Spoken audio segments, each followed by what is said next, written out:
Hey, what's going on, guys? Welcome back to the channel. It's your boy Cyrano. I truly appreciate you for coming through. If you're new, if you're brand new to the channel, but today we're going to be talking about the top 5 most slept on one-handed phones between 200 and basically 350. But if you're brand new to the channel, consider subscribing for more videos just like this. But if you're already a part of the crew, salute.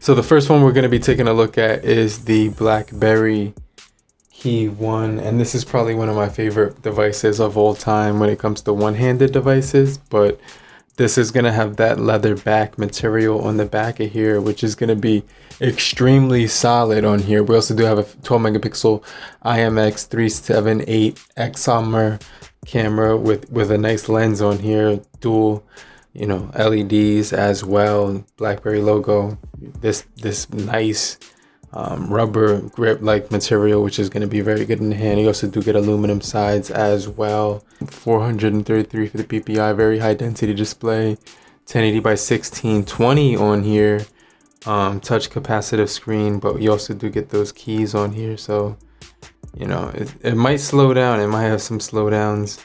But it's still a really solid device. I really do like using this device right now. Snapdragon 625 for the processing chip, accelerometer, proximity sensor, gyroscope on board, hall sensor as well. NFC is on board as well for NFC payments. Just a really solid one-handed device in 2022. The next device we're going to be talking about is the Umidigi A3X. Now this is a 5.7 inch LCD IPS display, HD plus as well. It comes in this forest green color, which looks pretty cool. It's like an all glass material on here, so it's just like all glass and metal on the sides as well. So you get those aluminum, that material, and then you get the antenna strip on the bottom, which looks pretty cool. It looks really premium and nice feel in the hand as well. So just nice weight to this thing. It's gonna have that, like I said, a 5.7 inch display. It will scratch. There is a nice scratch across here, so it will scratch, but nothing too crazy. Still, you can only see it when you look at it with the screen when it's black. This device does also have a headphone jack at the bottom, but it does have that micro USB single firing speaker on the bottom. But I really like the aluminum design on here with the glass back. It also does have a pretty decent camera, 720 1512 for the resolution, 294 for the pixels per inch. As far as the SoC, it's going to have an IMG Power VR GE class GPU, which is basically pretty decent. LED light is going to be on board on this thing as well. So you do get the power button below, volume rocker right above it. Really decent this device for the price overall, but just really solid feel in the hand, and just a really nice one-handed device. 16 megapixel on the back, 5 megapixel portrait, and 8 megapixel for your front-facing camera. Another slept on one-handed device is the Nokia 4.2, and this is going to be a 5.7 inch panel on here with a LCD IPS display. So it's going to be all glass on the back. It's basically going to have cameras that are like basically flush on the back of the phone, which is kind of cool, and the fingerprint sensor around back. All plastic body on this guy, and a notification light on the power button, volume rocker right above it on the right hand side, and then on this side we do have a dedicated Google Assistant button. We do get facial recognition on here, and pretty decent updates, because this was Android 1, so I did get updated from Android Pie to Android 10 and 11. So this is one of those really nice devices for updates, which is pretty cool. So you do get Android 11 on this guy. We also have really solid performance with this thing, because we're going to be getting these Snapdragon 439, which is going to be optimized very well for all your apps and things of that nature. Really nice panel on here overall. It's going to pretty much move very nicely for the most part. Really nice body on here. I like how the cameras are flush, and we get some good photos on here. Headphone jack on the top, microphone on the top as well, and bottom with a speaker around bottom with a micro USB. So that's the only thing I don't, really love about this device, but overall it's a really solid budget phone for the price.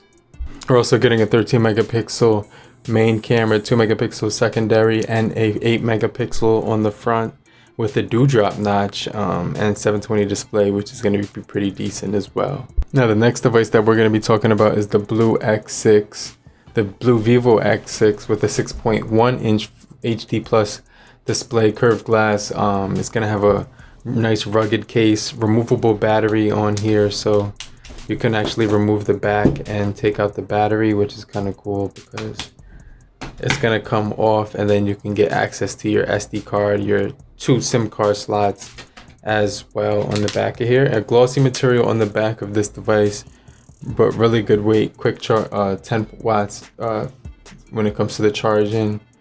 Dual cameras on here with Android 9. We do get 3 gigabytes of RAM, 64 gigabytes of internal storage, 4,000 milliamp hour battery as well. So you're going to be getting some pretty decent, battery when it comes to this device. Pretty decent panel overall, 4,000 milliamp hour battery. So nice overall form factor in the hand. Dual cameras around back, plastic material, but it's got a MediaTek processing chip with an IMG 8322 graphics card for the SoC on board, and 13 megapixel main camera with a 13 megapixel front facing camera as well. So I just kind of wanted to throw that out there, but for the most part it's going to be pretty decent for the processing speeds for a budget device. So I just want to make sure you guys make note of that it's still a pretty decent phone overall, but it feels really good in the hand and has nice form factor. No NFC on here or anything like that, and we do get the some pretty not the best specs in the entire world when it comes to this, but it still performs pretty good for its overall price point and everything like that. Now the next device that I want to talk about, and last but not least, is the Google Pixel 4a. We're gonna get a 5.81 Full HD Plus display, Snapdragon 730G, 3,140 milliamp hour battery, matte black finish on the back of here. It just has a really nice weight to it in this hand, like a mint power button, which is gonna snap really well. You can open the camera with that with a double click, and you're gonna be able to run this thing really nicely. It's gonna have a nice overall feel in the hand. I'm not sure why this won't close. Hold on. But we do get Android 12 on here. Really beautiful overall feel when it comes to the hand, the feel in the hand. Just a really solid one-handed device. It's gonna fit perfectly with that matte black finish in there, and you also get the fingerprint on the rear, volume rocker but down below, and power button right above it. So pretty decent display as well. You're gonna get that punch hole cut out at the left hand top corner, and fingerprint on the rear. For some reason my fingerprint isn't recording on here, so pretty decent speeds when it overall. It's a 60 hertz display, so I just want to mention that as well, but still really good for the performance. Really good updates on this device, lots of features as well. Google Pay, NFC on this guy as well when it comes to this thing. And we also do get a 12 megapixel around back, dual speakers on this guy, 444 for the pixels per inch, as well as a 1080 panel on this thing. So it's going to be able to run pretty much really nicely. It still performs really good for the scrolling speeds. Gorilla Glass 3 on board for the front glass, and 6 gigabytes of RAM, 128 gigabytes of internal storage on board. But these are my top 5 one-handed most slept on budget devices in 2022. But hopefully you guys did find this video helpful, and I'm gonna get right back with you. I'll check you guys in the comment section later, crew. I'll get right back with you. Peace.